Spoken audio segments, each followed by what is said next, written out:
టాటరా classic రెటినాలకు world class treatment ఇప్పుడు మన బీరంగూడలో అమెరికన్ లేజర్ ఐ హాస్పిటల్స్.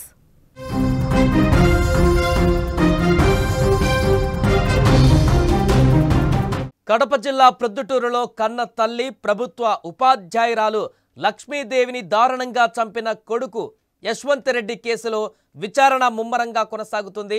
ఈ విచారణలో భాగంగా కొన్ని విస్తుపోయే నిజాలు బయటకు వస్తున్నాయి. పోలీసులు విచారించిన కొద్దీ ఎన్నో షాకింగ్ విషయాలు తాజాగా వెలుగులోకి వస్తున్నాయి. డబ్బు ఇవ్వలేదన్న ఒకే ఒక్క కారణంతో కనికరం లేకుండా గొంతు కోసి చంపేశాడు ఈ దుర్మార్గుడు. తన హత్యకు తానే కారణమైన ఆ కొడుకు ఏమాత్రం పశ్చాత్తాపం చెందలేదు.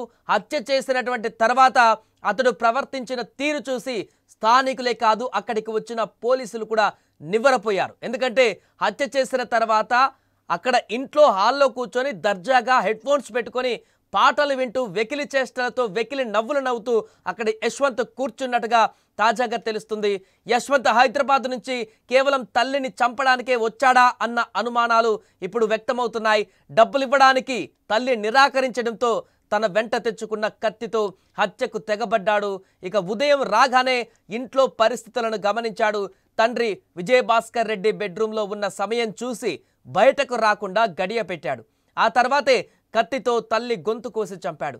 ఇదంతా చూస్తుంటే ఇది క్షణికావేశంలో చేసిన హత్యనా, లేదా మానసిక స్థితి బాగోలేక చేసిన ఘోరమా, లేక ప్లాన్డ్గా చేసినటువంటి హత్యనా అనే సందేహాలు ఇప్పుడు కలుగుతున్నాయి. కారణం ఏదైనా తల్లిని చంపిన తర్వాత యశ్వంత్ ప్రవర్తించినటువంటి తీరు ఇప్పుడు అందరికీ ఆశ్చర్యాన్ని కలిగిస్తోంది.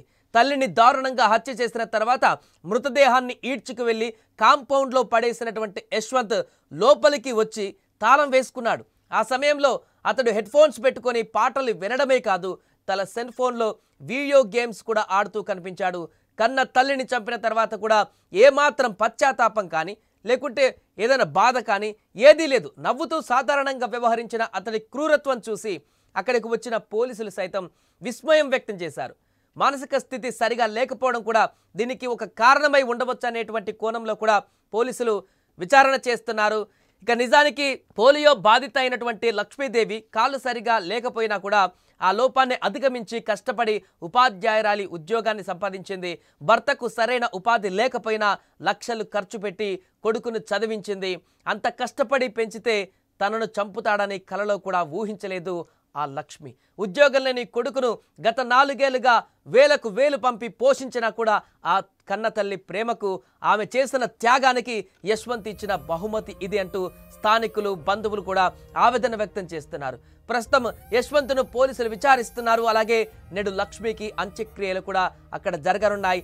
ఇక లక్ష్మి మృతి చెందిన వార్త తెలిసిన తర్వాత నిన్న ఆమె తోటి ఉపాధ్యాయులు కానీ స్కూల్లో పనిచేసినటువంటి మిగతా టీచర్స్ అందరూ కూడా చాలా బాధతో కన్నీటి పర్యంతమవుతూ అక్కడ ఇంటికి చేరుకున్నటువంటి దృశ్యాలు కూడా కనిపించాయి. ఇక పోస్ట్ మార్టం తర్వాత ఈరోజు అంత్యక్రియల ప్రక్రియ కూడా కొనసాగనుంది. దీంతో లక్ష్మి హత్యకు సంబంధించి అక్కడ ఉన్నటువంటి స్థానికులందరూ కూడా, ఆ కాలనీ వాసులందరూ కూడా ఒక్కసారిగా తీవ్ర భావోద్వేగానికి గురవుతున్నారు.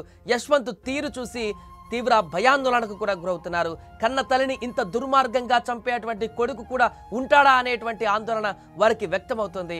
ఇలాంటి దుర్మార్గుడిని ఖచ్చితంగా కఠినంగా శిక్షించాలంటూ కూడా వారందరూ కూడా అక్కడ ముక్తఖండంతో ఖండిస్తున్నారు. ఈ ఘటనను వారందరూ కూడా డిమాండ్ చేస్తున్నారు పోలీసులని. ఇలాంటి వ్యక్తిని ఖచ్చితంగా శిక్షించాలి. మానసిక రోగానో లేకుంటే ఇతరత కారణాలు చెప్పి శిక్షను తగ్గించే ప్రయత్నం చేయకూడదు. ఖచ్చితంగా ఇలాంటి దుర్మార్గుడు బ్రతకడానికి అర్హుడు కాడంటూ కూడా అక్కడ చాలామంది ఆగ్రహావేశాలను వ్యక్తం చేస్తున్నారు.